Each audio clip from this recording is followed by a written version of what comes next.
I read over 100 books in 2023, so here's some vague descriptions and arbitrary star ratings, so strap in and let's go!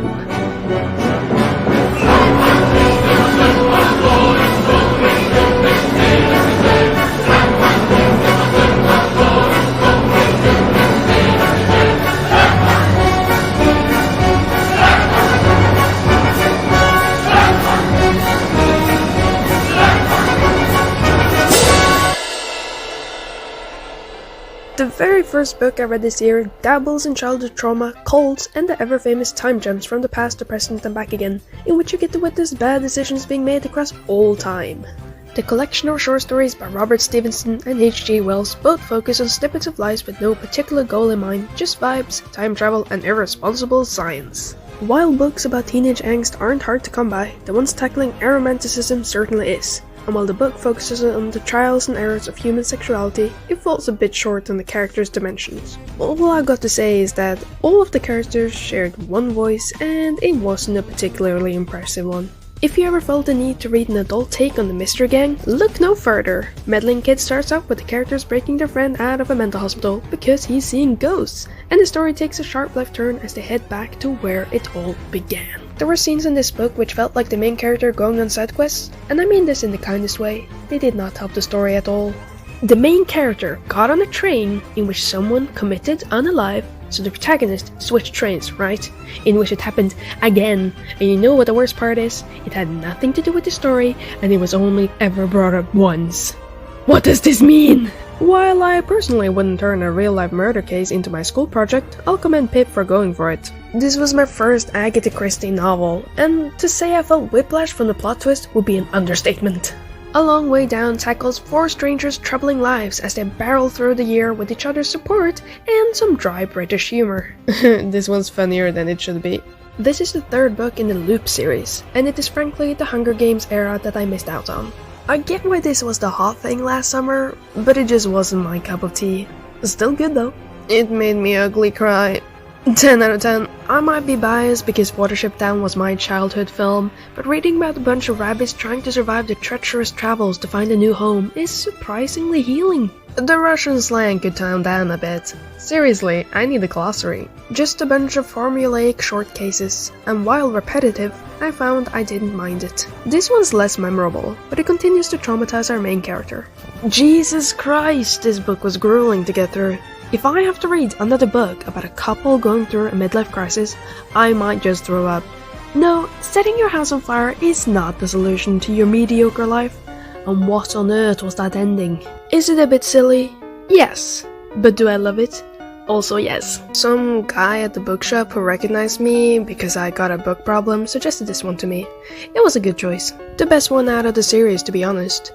For once, a book actually talks about how you would probably get PTSD if you witnessed a murder time and time again. I really wanted to like this one, but frankly, I just got confused by the weird gender thing going on. Another midlife crisis. This did not have the right to be this funny. And it gave me the mental image of a flesh potato, so I gave it a 10 out of 10. It's about a maze. You know what? This didn't need to be made, but I'm happy it was. More maze! Stephen King and I just don't mesh, but I will continue to read his works in hope of finally getting it. And some more maze. This one went from 0 to 100 real quick.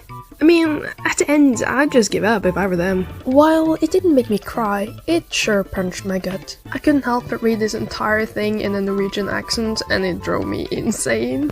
You know what? This is what a sisterly bond looks like. This is the good ending. Corny? Yes. But the drama is what I live for. I remember when this used to be on the top sellers a few years back, and now I see it in every thrift shop. Kurt Vonnegut is hilarious, and I know this is an anti-war book or whatever, but it's really funny. I too would abandon life if a giant robot dog was chasing me. This reads like a sitcom, somehow. I don't care what people say, this was oddly touching before it got kinda weird. I don't get it. I don't usually read biographies, but this is by far the best one, and it made me want to read more. Not a single likable character, But I'm here for the drama. The ending threw me so off guard and made me laugh so badly that I immediately gave it 5 stars, and I won't be taking that back. There's something about the writing here that's just wrong. I too would lose my mind if my self-portrait started changing out of nowhere, but unlike Dorian, I would immediately set it on fire. It's a heist with a poltergeist. I mean, what else could you want? While there was a lot that wasn't working for me, I have a lot of respect for Poirot to go, not my problem, at the end there. Really sets the standards for following novels, in which nothing really happens, and then there's a fish. Again, I'm biased, but V for Vendetta was a pivotal movie in my childhood, and this graphic novel is pure perfection. Honestly, if I were to say anything about Kafka's short stories, is that I think he's a deeply troubled young man. But knowing the backstory as to why all of his works were published in the first place, I get it. I won't blame him for any inadequacies, as it is akin to having your diary be put on display for the world to see. And that's not a slight against the diary of a young girl. Just vibes in a spaceship, honestly. Reads like a fanfiction, follows all of the tropes, I do not care, 5 stars, British humor. And also, who authorized this school? Again, formulaic, but if it works, why change it? I know a lot of people found this confusing to follow, but I had an absolute ball trying to figure out how I would personally have done it if I were Bishop. Just an old man in the sea, as it says on the tin. I imagine this is like a shorthand version of Moby Dick. So confusing, and yet, so intriguing. The weakest one of the series, and the book that made me realize that I'm getting too old for young adult novels. I had a good time, but I'm also confused as to what the dude thought he'd get out of doing that. I think I get it.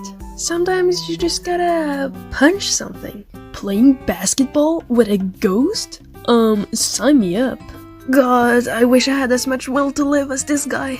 Oddly nostalgic. Although, if I were any of these characters, I'd question the heck out of Slade House. Is it weird that I found this story to be kinda cozy? I genuinely can't remember what happens in this one. Whoever thought of this idea, I wanna study their brain. I didn't think I'd like this one, but I did, somehow. Again, I'm not gonna fault Kafka for any shortcomings, but this was painful to get through. The twist wasn't really twisting. It's poetic, but I'm just not that poetry person. I can't really remember if there was an actual ghost in this one, but it was oddly funny. Love this family dynamic we got going on, and the author made it weird. Dang it. I really wanted to like this one because the premise of a zombie KKK is just too funny to behold. Once again, very fanficky, but that's what makes it good. Formulaic, but I'm not done liking it yet. Honestly, I don't understand what drives people to want to live so much. If I had a horde of vampires at my door every night, I'd lose my marbles. What audacity is this? Just a seagull with life ambitions. You love to see it. Where nothing really happens, but it's supposed to be ironic. It's not that I find it unbelievable, it's just that every lawnmower I've seen has broken down when it's hit its tiniest pebble. This is just Christian sleepaway camp.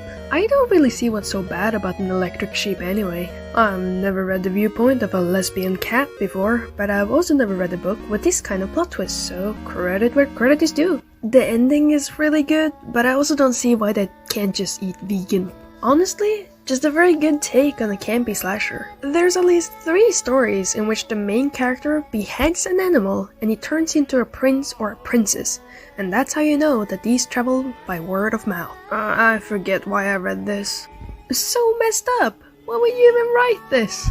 I was genuinely having a good time, so why did you have to make this about ghosts? I felt like 90% of the book was missing, and the movie filled in the holes for me, and it shouldn't have to do that. If you've got an irrational fear of self-driving cars, then this book is sure to drive home exactly why you should never step foot inside them. Kudos to the people who decided to go outside for a walk when they knew that the self-driving cars had been hacked and set to kill.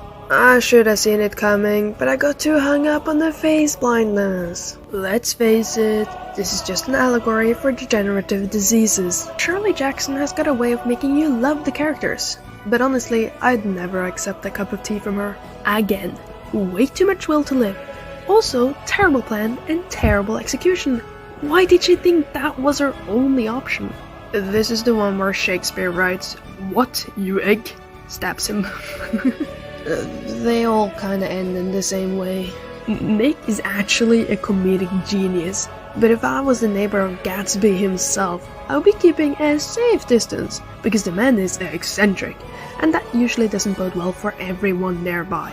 If I was the main character, I would go home and cry, to be honest. Not a single likable character, but that's alright, because we've got a main character that everyone's in love with, somehow. It's kinda camp, but also, I would have left that store as soon as that guy was found. Just some friends chilling with some tea. The will to live is strong in this one. While the bird system was clever, they also never discussed what they were gonna do if the birds actually went off. This is just a children's book, but I'm honestly impressed that the movie managed to make anything out of the story.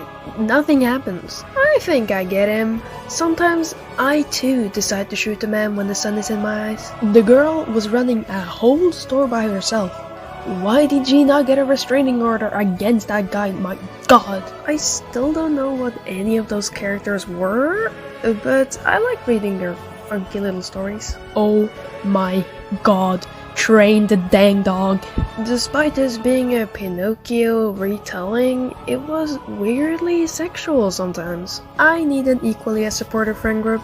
They truly had each other's backs. Got it. Don't work at factories. God, those two dudes just couldn't catch a break. I can't tell if befriending the devil will be considered a blessing or a curse. There's something to be said about making an unlikable main character, but I think this author nails it, while also tackling some very interesting and important topics. It's okay. You don't have to end every chapter in a what-if scenario. There is not enough curse bread in this book to justify the title. It's about dogs, you know, and the wild. This book suffers from poor marketing, but it's good for what it is. Everything is connected, and when I say everything, I mean everything. There's a lot to unpack here. Just Scottish people doing Scottish things and dying in strange ways. This is both sad and scary. Gotta love that. This is funnier than it has to be. Right. What the hell?